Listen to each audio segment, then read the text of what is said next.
So I have this talk that I've been actually working on for a while. Normally with these conference things, you just sort of like whip together slides the last 10 minutes. I've actually been working on this talk for a while.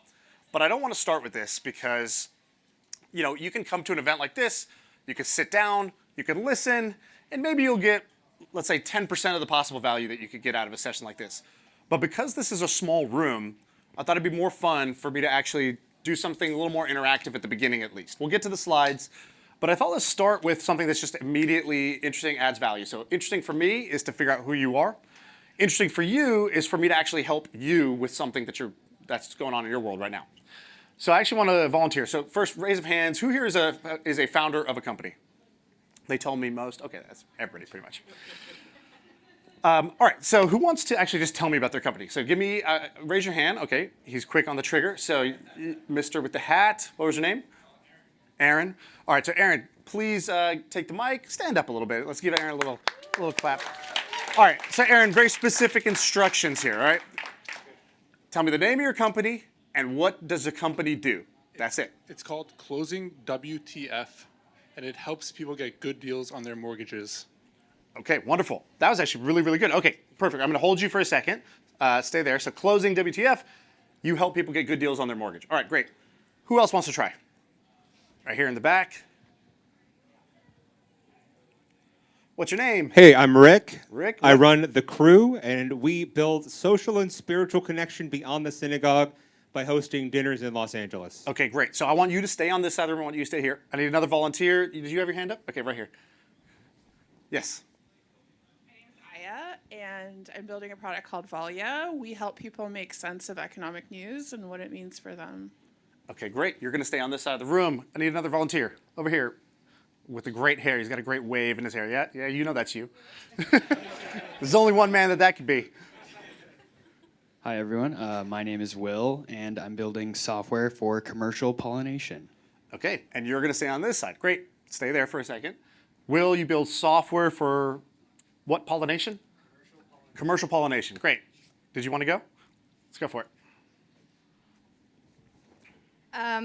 Hi, my name's Avni. I'm building Gen Sheen. We help women reach the top 1% through content and capital. Okay, you're going to come to this side of the room. Can anyone tell me what's the difference between the two sides of the room so far? Anybody picking up on it? Anybody got a clue? If not, we're going to continue. You have an idea? Yeah, like one, you're like customer focused, the other one's product focused. Very good. And how do you know what's customer focused, what's product focused? I think it's just the paradigm, right? Like, I'm thinking like, who's my customer when we solve their problem? Somebody else might. Okay, but paradigm's a fancy word. Make it simple for me. If I listen to it, how do I know? Like someone's like, I'm building hey, look at my cool gadget. And then the other person's like, hey, I'm going to solve this person's problem. Yes, like exactly. That framing, yeah. All of them use one word in their thing, which was we help blank do blank. We help people get cheaper mortgages. Yours was we help People make sense of economic outlooks for themselves. Yours was we help Women reach the top 1%. women reach the top 1%. Whereas he said we build software for something, and you said we build software for pollination, commercial pollination or something like that. And so easiest, like immediate value you can get as a founder, and I listen to a lot of founders, right? I've invested in probably 120 startups now. To invest, that means I wrote the check into 120, which means I probably listened to 1,200, 1,500, 2,000 startups at this point. And it's so obvious the like initial trip up that a lot of people get. They can't even explain what they do. And the reason why is because they focus on what they do. They focus on what their tool does, what industry they're in, right? We are a AI tool for the customer support industry. Okay, that doesn't tell me what you do. And so one of the easiest things that anybody can do is they can flip their message into a we help message. So try again. What's your we help message? We help beekeepers Do what? What do they need help with? establish contracts for pollination. Okay, establish contracts. Why do I want to establish contracts? What do I actually want? I don't sit there and wake up and say, God, I want to establish a contract today. You want to be protected. Be In the event protected, something bad happens. like a bee sting? Yeah, maybe. Or something worse, like millions of your bees die because the farmer didn't tell you we use pesticides. Okay, so you help beekeepers avoid disastrous outcomes, or you help beekeepers protect their core business from disasters like blah, blah, blah, blah, blah, blah, and blah, blah, blah. Yeah. I don't know what the possible disasters Yeah. are. Can you redo yours to be a We Help? From a We Help. Yeah. We help find. We help Jewish and Jewishly curious people find their tribe in Los Angeles. Find the triple. Okay. Give me a show of hands. Who here thinks the first one was better, his first pitch? Who thinks the second pitch was better?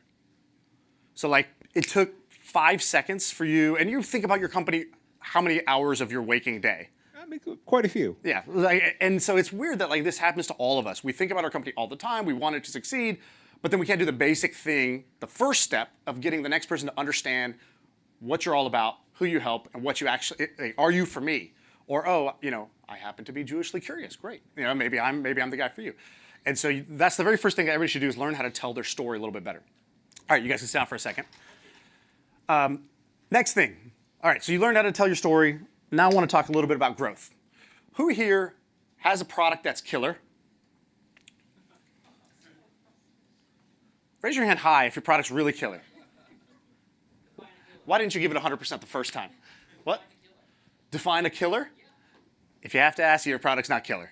A killer is you wake up every day and you're like, I cannot believe this thing's not growing faster. This is amazing. If people just knew how amazing this was, if they knew how helpful this was, if they knew they're still using that piece of crap, this is so much better. This is the founder's delusion. We all think this, by the way. Like, not everybody actually has this. But let's say if you don't even have that delusion, well, step one, make killer product, right? Find a way to have a killer product where you can point to it and say, all right, who said they had a killer product? I want to hear some. You have a killer product. You're telling me, actually, I already talked to you a little earlier, right here in the back. Yeah, you, yep. So give me what's your company, and then tell me about your killer product for a second. First, what's your company? So our company it's the Possible Company. A we what? help Passport? the Possible Company. Possible? Yeah. Okay. We help storytellers go from a story to a narrative short in a matter of minutes. Storytellers go from a story to a narrative short in a couple of minutes. Okay. Can you say that like just more like, if I was going to tell my friend about that, I wouldn't be like, hey, Yeah. storyteller, would you like to go from a story to a short narrative? Like, Yeah. what's the You more have a- human version of that? If you have a piece of writing you want to turn into a movie that you could upload to TikTok or YouTube, we help you do Okay. that. And who's got this piece of writing? A blogger, an author? Who are you thinking about? Yes. So we've got bloggers, we got Substackers. Who's the core? Who's like the person? Ideal person? We're pivoting, but we're pivoting to. I caught you at a complicated time. It is a complicated time. Yeah. We're going to work it out together right now. Yeah. It's folks who are comic creative. They want to get their jokes out really fast on TikTok. Okay. And produce an animated short. Okay.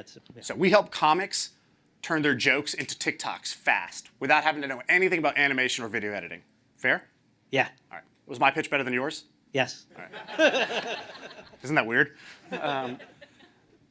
This is also a thing you can do with each other. So, like, anytime you have a friend who's a founder, friends don't let friends walk around with shitty pitches for their company, right? Like, you are drastically lowering your odds of success if you cannot explain to somebody else what your product is and who it's for and how you're going to help them. Okay, so that's the first thing. Did anybody else say they have a killer product? I just want to hear a couple more. All right, in the back, right here by the camera. All right. We're called Plero, and we help. Plero? Plero, yes. We help nonprofits achieve financial sustainability so that they can focus on what really matters, their mission, not their survival. Okay. So I hear that, but we help you achieve financial stability. Like how? That sounds like a promise maybe a lot of people could make. Can you make your promise one that only you can make? We help you turn donations into a legacy. Into a legacy. Yes. Make it less intellectual. What do you actually do? Okay, I give a nonprofit $10. What actually happened? I got a legacy now? What does that mean? Help you get checks without you having to work for it forever. Okay. How? We take a portion of every donation that comes in and push that into your endowment account, which grows in perpetuity. Oh, okay, gotcha. So you basically give charities the same advantage that Harvard has. Yes. Somebody gives Harvard tuition, they don't just spend it right away. Yes. They put it in an endowment and it grows forever. And now their endowment's bigger than, they make more money off the endowment than they do on tuition. Yes. Wouldn't that be great if charities worked that way? Yeah. Who thinks my pitch was better than his? Okay, so what's the trick there, right? What did we do? Because it's a technique anybody can use. What did I do? Guy in the hat. Yeah. Drew an analogy. Exactly. I use something familiar to tell you about something unfamiliar.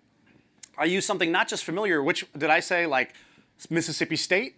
No, I said Harvard, right? And it's the same reason why if you go to YC right now, like everybody's building Cursor for X.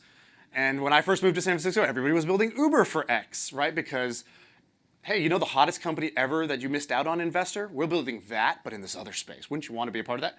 And of course, investors will be like, ah, we hate that. No, no, no, they love that. It actually works very well because you're an anchor to something familiar and something ideally prestigious or aspirational, yeah? This is a great TikToker right here. Ashwin, does everybody know this guy's TikTok? Stand up for a second, let people see you. Raise some hands. Do you guys follow this guy on TikTok? Wow, oh my God. All of you should take out your phones right now and you should subscribe to this guy. What do you do? I help launch and grow brands. Ah, he caught himself. So he was like, I am a brand developer. No, we help what? We help launch and grow brands. Launch, grow, any kind of brand? Consumer brands. Consumer brands. Make it an analogy. So make it more compelling to me through an analogy. Think about what I want. So don't make an analogy for your service. Like, don't be like, we're a launch pad, right? Like, we're like a SpaceX rocket or whatever. What do I want? If I'm a brand, we help you save time and money and not make most mistakes. Okay, save time and money, but let's use the aspiration because you said you help you launch it. When it comes to a launch, I'm really not worried about saving time, maybe money, but really I just want a hugely successful launch, right? I want a kick-ass launch. So how could you frame what you do in a way that helps me think that I'm going to get a kick-ass launch? Like who else has a kick-ass launch? Or yeah, like what other brands have had a kick-ass launch that you could say, we do for you, we get you a launch as good as X, or the way what they had that they paid millions of dollars for, we do it on a fraction of the price. We help you launch like Liquid Death. So we help brands that want to be the next Liquid Death dominate their category with a kick-ass launch. Okay, right? That's a little bit better. Could you workshop that even more? Could it get even better in here in like 30 seconds? Or if anybody has an idea, how would you make that better? What was great about Liquid Death? They got about 80,000 people to follow their page for like $5,000 budget and some really smart creative. We helped Liquid Death grow to $300 million. Okay, if you help them do it, yes, that's great. That's one way, right? Like who's your star client? A candle brand. What's that? A candle brand. Okay, Yeah. so we help brands dominate their category from day one with their launch. For example, we work with this candle brand, and what's your proof point? So like your proof point would be, we helped this candle brand, and in 30 days they did what? Like $2 million. $2 million in 30 days. Like how much do you want to work with him on the after of that pitch versus the before? And so you want to do this because this is not just like for investors or for a room full of founders. This is going to be with every single customer, every single client. And you're a super skilled marketer, so like you're starting at a pretty high level. But I think really anybody should take the attitude of my pitch is never good enough. I always felt this way. I always felt that every single time I described what I did to somebody, it was me getting another chance to roll the dice and see if I could hit like that winning number, right? And now every single time I was trying to think, okay, could I shave off 3 of those words? Oh, when I paused, or if I switched the example out, or I rephrased it instead of saying we help a candle brand, blah blah blah. Like we can, maybe I would say we can go into the most boring industries and help you dominate. We went into the sleepy candle niche and did $2 million in 30 days. When's the last time you got excited about a candle? So now I'm workshopping, I'm playing with that, right? So these are some of the like tools and techniques that I think are very underrated. Because you go to most startup events and they're going to tell you about like hiring and firing and company building. But the reality is I've seen batches of founders. Most founders die before you ever get there. Like your company is likely to die before you ever get to do any of the cool advice that the billion-dollar founders are going to tell you about, that they're doing in their companies now 7 years in, right? The failure rate, startups are like infant mortality, right? It's like you die early because you just never even got that initial traction. Who else wants help? Anybody else want to workshop something? Yeah. let's get the mic here. Hi, Emmanuel. I make the app Card Pointers. I've helped over 1 million people earn more points from their credit cards so they can fly business class for free every time. Okay, that was pretty good. Pretty good, yeah? I'm just curious, is that how you usually say it, or what? Did you learn anything in this that you added to your pitch there? Yeah, no, I just modified the hell out of it. So. Let's just contrast real quick. What would it have been typically? Your card pointer, are a card points website? I help people maximize their credit card points. I wouldn't throw in the part about flying business class for free every time, but since it's more aspirational, like you just pointed out, I think it sounds better. Yeah, and that's the dream outcome, right? So one, what's that? I was the pre-version. Yeah, exactly. So one of the things, there's a storytelling framework, I think called the story brand framework. And basically what he talks about is you first figure out the happy ending. So like the happy ending for your customer. What is the happy ending? So it might be, in your case, flying business class internationally just on the points you accumulated while running your business, right? You're slaving away at your business, but you use your credit card smartly, and therefore you get to take your whole family to Tahiti business class, right?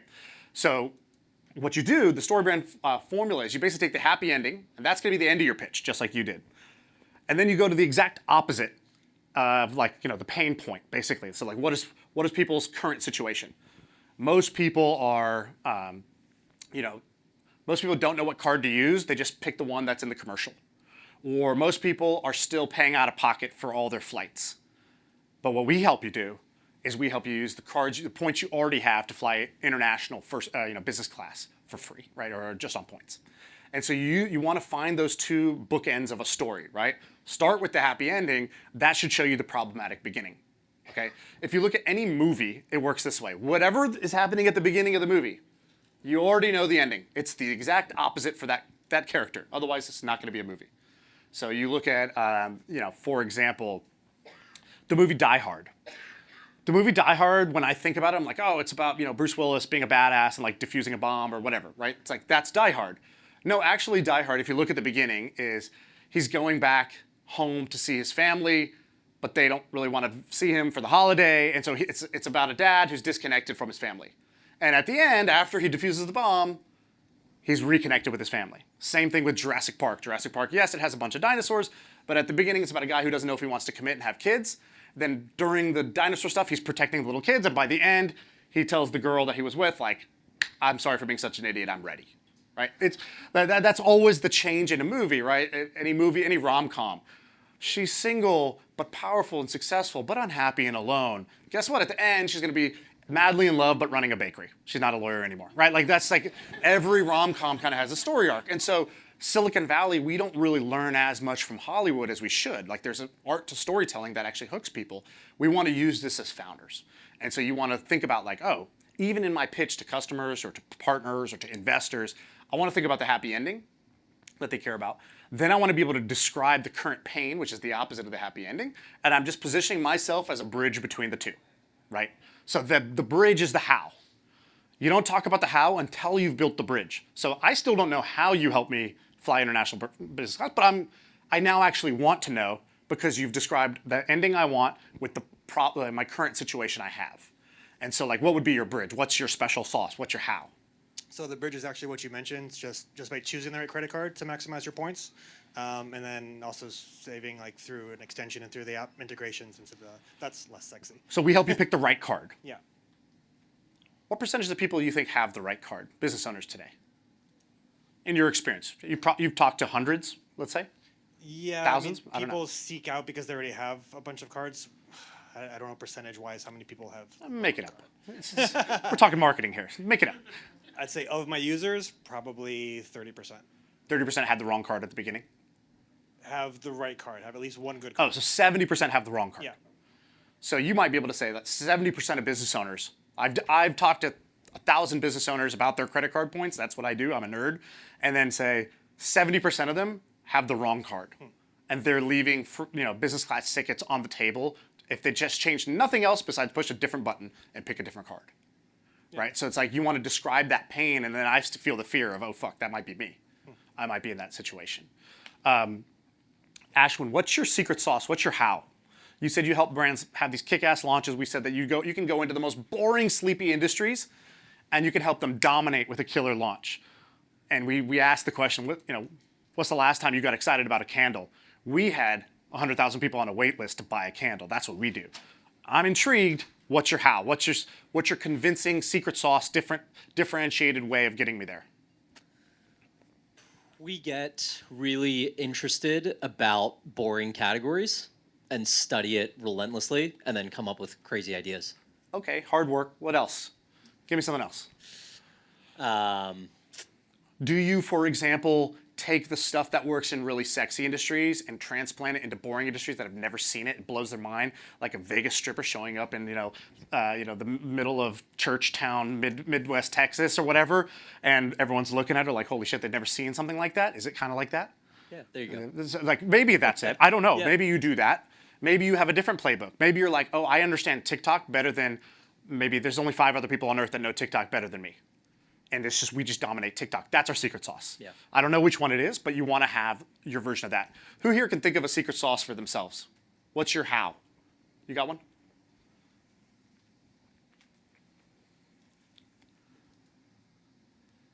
Hey, Will Dublin. We build models for private equity.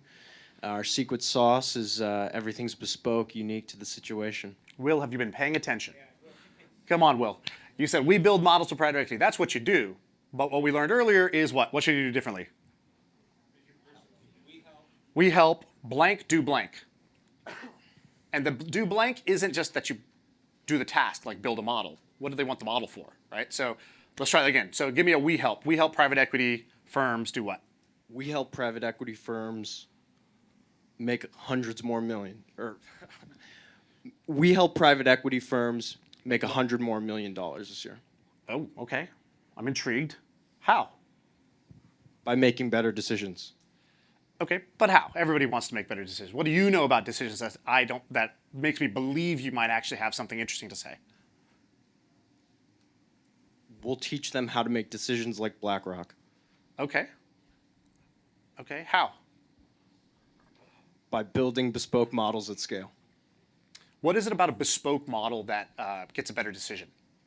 Is it that they're using off-the-shelf models? It's more nuanced. Yeah, exactly. Okay, so we go to hedge funds who are playing the game of betting, investing tens of millions or hundreds of millions of dollars, billions of dollars maybe. And today they're using off-the-shelf models, but the big powerhouses like BlackRock and Citadel and whoever, they have custom bespoke models for every single thing. We give them the power that the BlackRocks of the world have without having to invest $50 million in a data team, or I don't know, some version like that. Exactly. Would that be like, yeah. Not forget the numbers because I'm making things up, but like, does that feel right, like as a pitch for you? Yep. Okay, I like it. Who else has got a bridge? Yeah, right here. You want me to start with the help? First, who are you? What do you do? Hey, my name is Jan, and I'm a founder of a unified data intelligence company. We help. Yeah. Just remember, they don't care what you do. Right. Yeah. Right? Yeah, that's true. We help product teams to get to customer insights in a matter of minutes instead of weeks. Okay, sounds generic. Make it specific. Specific. Like product teams, which product teams, insights, which insights.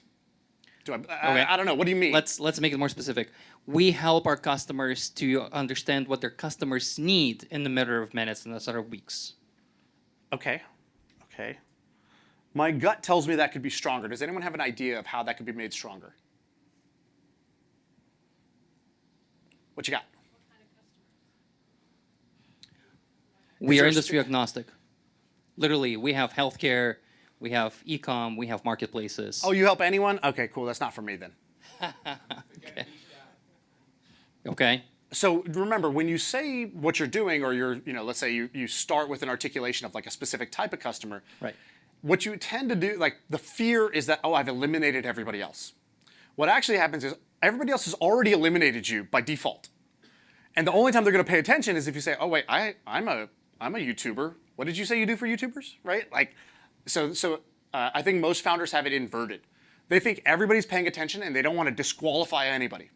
When in actuality, the customer's already disqualified you. They don't care by default. And you need to get them to opt in to hearing a little bit more. So try it. Like who would be like a, we help companies like blank. What's blank? We help companies like Sonos. Oh, you have an impressive customer. Not a customer, but I know him. Okay. All right, fair enough. Continue on. Okay. We help companies like Sonos we help companies like Sonos save $42,000 a week by automating the entire synthesis of their data end to end. Okay, more interesting. It did get more interesting. Now, I don't know exactly what your product does. I don't want to go into so much detail necessarily. Sure. But you get what I'm saying, which is like maybe the main principle or takeaway for this session here is remember, by default, they've already disqualified you.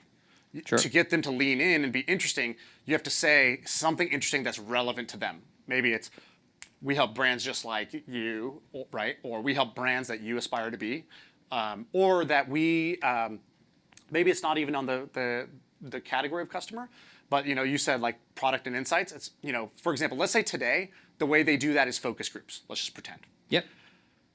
We help companies that have spent 30 years running focus groups to get product ideas never have to use a focus group again. If I'm a company that runs focus groups, I'm like, what? I don't have to do that anymore? Right. Okay, you've bought the next sentence. Okay. Right? It's a bit of a trick. The goal of the first sentence is to get them interested in the second sentence. The goal of the second sentence is to get them interested in the third. And so if you told me that I'll never have to do something again that I currently pay to do or spend time doing, right, I'm very intrigued. Yeah? Okay, that's good. Okay, thank you. All right, what else? So who else has a company that they want to break down in the back? Yeah. You can just shout it out. Okay, sweet. Canvas, the LMS, isn't built for students. Better Canvas helps students customize and enable boosters to enhance their digital experience. Okay, okay. Raise of hands if you thought that was very strong. Raise your hands if you thought that was just okay. Raise your hands if you think that was bad. Okay, guy in the hat, tell me why it was bad. And we're all friends, this is constructive, and we're all here to learn. Okay, go ahead. Okay, that might be specific to like, we're not your audience for that, but yeah, you started saying a bunch of things at the end that I didn't understand. Maybe it's because I'm not in that niche, but like, can you plain English that for me for a second before you do your pitch? Students could add themes and like... sorry, students use something called Canvas for what? For school, that's their digital classroom. Okay, so I'm a student, I take classes online. That means I'm using something called Canvas. Yep, like Blackboard. Okay, it's like Blackboard. Okay, cool. So today, every student in college uses something called Canvas or Blackboard, the equivalent of Canvas. Great. The problem with Canvas is?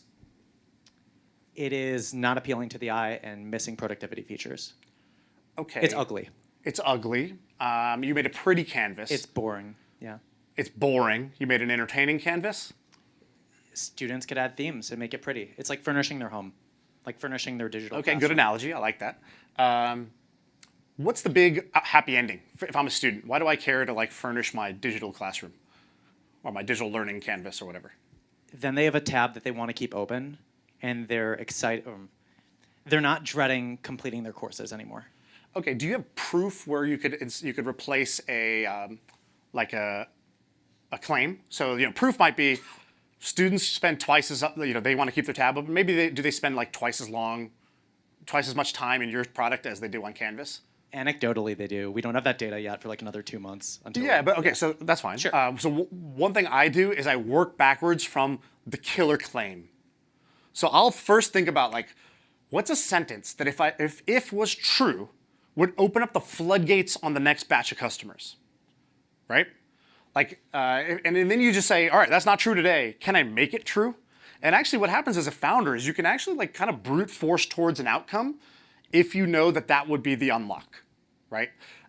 This happens all the time in like CPG type of brands. If you have a supplement or like a health and wellness thing, like there's these little gummies that are like, called like Sugar Bear Hair. It's like for like hair growth or whatever. And for them, the entire pitch is a visual. It's a before and after. And it's like, if this before and after is true, everybody will want to buy my product. Can we make it true? And can we make this before and after look really believable? Like the marketing game gets super simple when you do something like that. And so one tactic I use as a founder is to say, how can I figure out first the killer claim and then work backwards from making it true, right? Or maybe the killer claim, like maybe in your case it's Sonos, but you say, okay, it doesn't have to be exactly Sonos, but it's got to be a recognizable brand. There's 10 of those. Can I go get one of those guys on board? I'll make it free for them. I'll go buddy them up. I'll like put all of my effort into that. You know what I mean? You did exactly that, right? And so I think that's a pretty underutilized thing in Silicon Valley. What Silicon Valley likes to do is spend all your time on idea and product. And at the end, before it gets out the door, it's like, oh, honey, you forgot your lunch. And that's marketing, right? At the end, it's like, go tell people to use it. And then when they're not using it, it's like, marketing sucks. Our marketing department really, we got to start doing content, or we got to start doing social, or we got to start doing, and they're blaming the wrong thing.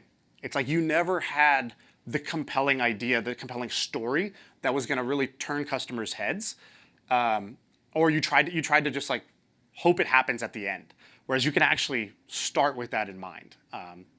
So I think that's a tactic that I would encourage everybody to try. Can anybody think of an example of how you would do that in your business? Like what would be a killer claim that, if true, would open up the floodgates on the next batch of customers? It's already true. Well, first give us the what you do real quick, just the one liner. I'm Izada, CEO and founder of Alma. We help immigrant founders get their visas faster, better, cheaper. 100% approval rates, fastest in the market. Work with us. Okay, great. Who here thinks that was strong? All right, that's a good example. Might be made stronger. You said faster. I think it'd be stronger if you just said like in under X days. Less than 2 weeks. Oh, like if she had said less than 2 weeks, would it have been stronger? Like, right? So like we can just always, even when you start strong, you should always be thinking how to make my pitch better, right? Because that might have been the difference between a prospect being like, ooh, I'm gonna go use that service, or they said they can get it done faster, but maybe a lot of people will claim something similar. Okay, so what would be the killer claim? I guess we're kind of already on that thread. What would be the killer claim for you that, if true, if you could just get this sentence in front of people, it would unlock the floodgates on the next batch of growth for you? It's already true. So 2 weeks, 100% approval rate, best-in-class immigration attorneys. Okay, but that sounds like it might be hand wavy, maybe meaning like, I don't know who you're helping. I don't know, like, is that 2 people? Is it 200 people? Is it you've helped 50% of this YC batch get it done? And I'm like, oh shit, that's way more impressive. Like, can you add to that killer claim to make it stronger? Yes, definitely. Hundreds of approved clients, hundreds of happy clients. Okay, so hundreds of happy clients. How do you make it even stronger? What's something that if you were saying, and I had a founder that was an immigrant, I'm like, you got to work with them. You would stick in my mind. I'm thinking of one, for example, that let's just say for a second that Patrick Collison said, if you're an immigrant who needs a visa, you need to be like, just use Alma. I think that would go a long way if the founder of Stripe said that, or Sam Altman, or whoever, right? Yeah. And then you can kind of brute force get to that, right? Because let's say maybe Gary Tan already likes you, the president of YC. And if he already likes you and already thinks you have a great service, you can actually like go ask him, be like, hey, Gary, I think if I had this testimonial from you, it would really resonate with founders. They really look up to you, they really respect you. And I know you might be hesitant to use your name on it, but I will show you all the data that shows you that we actually do deliver the goods. And I'll do the next 20 YC founders for free, and I'm going to tell you each time if they succeeded in getting their visa and in how long, and I'll tell you it'll be under 21 days. If that happens, would you be willing to give me this testimonial that I can use in my marketing? Yeah. And you can actually like get that claim on the record. And then you don't even need stats, because if it's good enough for the president of YC, then it's good enough for all the startups who aspire to be in YC or respect YC. You borrow their credibility in that way. Yeah. I mean, we work with a lot of accelerators, so we can say confidently that we're a go-to firm for YC founders right now. We're getting them approved when no one else can. Okay. Yeah. Okay. By the way, how'd you guys like my slides? I'm just curious, by the way, you can be honest here, or I don't know if I can actually get an honest answer, but like, just show of hands, who would have preferred that I did the slides versus what we did here today? No slides. If you didn't feel like, oh wow, that was an awesome session, maybe you just be like, I don't know, I'll take door number 2. I'll take the second Showcase Showdown. What's that? Who is Rick? Okay, there we go. All right. We'll talk later. All right. Go ahead. My name is Emmy Chang, and my company is called Yuzu Labs. We help high-growth businesses turn their existing content into videos that drive 10x growth without having to do any extra work. Okay. First of all, you're a good student. You tried to use the format that we talked about. I would say I think that was like the right idea, but I think each sentence there felt generic to me. Got it. So I would just, Can I do another one? Yeah. Close your deals 50% faster by just using Yuzu videos. Using what? Using our videos. Using your videos. Okay. Here's another tool, another tip we haven't talked about. Give me a fun fact. Give me a did you know? So for example, you might say like, hey, I've been doing, hey, sorry, what was your name? Emmy. Hey, I'm Emmy, and I've spent most of my life trying to figure out how to close deals. I've done it for big customers, big enterprises, small enterprises, etc. Did you know, like, this is the craziest thing. This is the one thing that has just like, I wish I had learned this sooner in my career. And that is that an email with a video will convert 50% more customers than an email without a video attached. And now I'm like, oh, like you're not even pitching your startup directly, but you gave me your initial credibility. You got my curiosity by saying, this is the one thing I wish I knew 10 years earlier. I would have made a lot more money and had a lot less gray hairs, right? And it's this. And then you give me the fun fact or the stat that should blow my mind, right? If you do something like that, I think that makes your whole pitch feel very different and feel very intriguing to the person, almost like you're giving them a gift, like insider information, rather than, please use my service. Is there a version of that you can think of that would work? I spent my life building 65 YouTube channels with 300 million monthly views, and now I take that intelligence to help your business make videos without you having to do any work. Okay. Stronger? Yeah. All right. So you found something. Now, I think you could even make it even stronger. Here's how I would make it stronger. Add a joke. Add some humor. So what you could do is you could say, I'm Emmy. I spent most of my life sitting at my desk sitting in front of a webcam making YouTube videos. And I had 65 channels, 300 million views, and but then at a certain point I decided I like money more than I like fame. So now I use all those things I learned on YouTube to help companies sell, right? Or like, at some point I got tired of entertaining, 13-year-olds, and I decided to entertain 38-year-olds, right? This is a true story. So, this is exactly true. Yeah, so thank you. I'm also a mind reader, so it's good. So basically, you add that little bit of levity, kind of like a little bit of self-deprecating, like, yeah, I got tired of basically entertaining 13-year-olds in order to set me up to like actually believe and be interested in what you have to say. Again, it's a sell without feeling like a sell. Because you're giving me massive credibility that, oh shit, you know a lot about YouTube and video, but then you're being self-deprecating, which sets me up to actually like you and want to do business with you versus you just like hammering me over the head with it, right? Most people, we're the best, we're the fastest, we're the strongest, we know everything about everything. And it's like, that is a message that falls on deaf ears a lot. Whereas you get my curiosity, or you start with credibility, but then you lighten the load with humor, those are techniques that I think would serve you well. This is stuff that works on your landing page. It's stuff that works in your ads. It's stuff that works in your emails. It works at networking events. It works with investors. Like these things that I'm telling you today are things that will work across the board in how you message your company. And again, like I came to Silicon Valley and all I heard was product advice. All I heard was fundraising advice. And I just felt like the things that I really needed, which was getting customers on board, I was kind of standing in my own way a little bit by not knowing how to describe what I do, not knowing how to get other people interested instantaneously in what I have to offer. And that's such a superpower. If there's two founders, one is good at describing what they do and gets every potential prospect instantly curious about what they do, and the other doesn't but has a strong team and has good funding, like which one's gonna win? The one that's able to open the floodgates on customers will win in the end. And so I think it's a pretty underrated skill. How am I doing on time, by the way? This thing stopped. Am I over? I'm over. All right. Thank you, everybody. I'm Shaan. Hope you enjoyed.